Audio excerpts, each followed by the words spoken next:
สบายดีทุกคนพอครับลงดาวไต่มื้อนี้สิพาทุกคนมาเก็บหมากพี่พวนเก็บกันเด้อ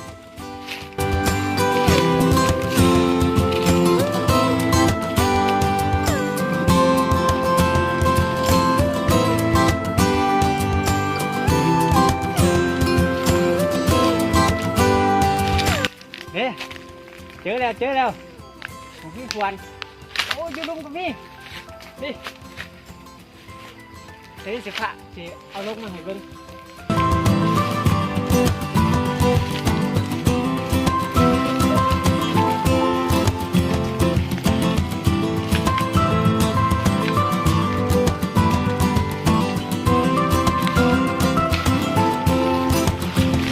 นี่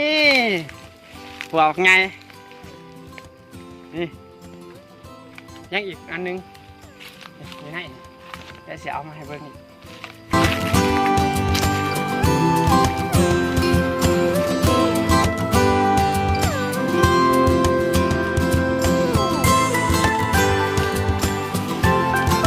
นี่ได้2 พวงแล้ว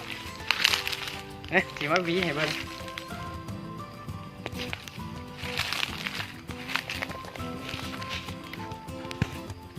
ไม่ไหนมัน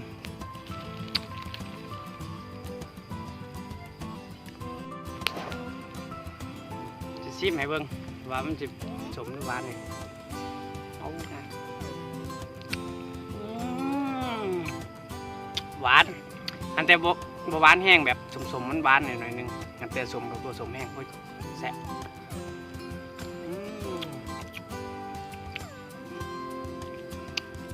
ไปเอาอยู่บน2 พวงมาเห็นอยู่บน2 พวง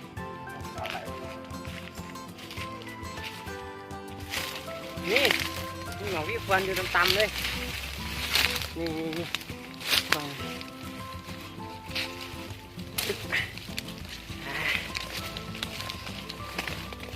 ไม่เอาพวงหน่อยทั้งหัวพวงหนึ่งพวงไง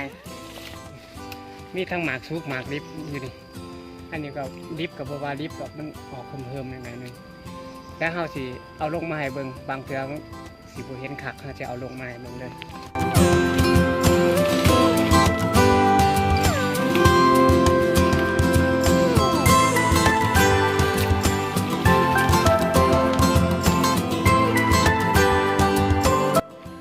นี่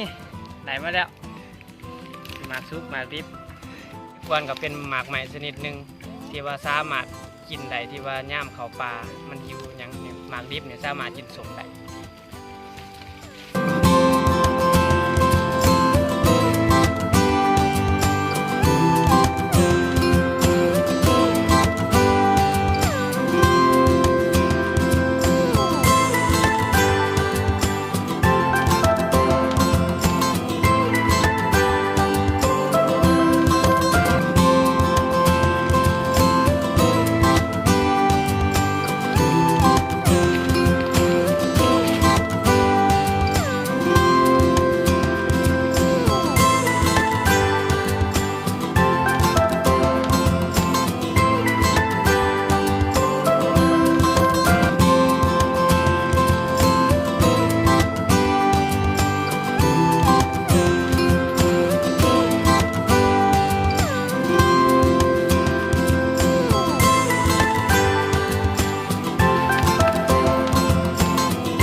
วันก็สิได้สำนีแหละ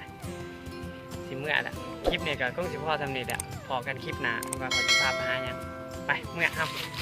บ๊ายบาย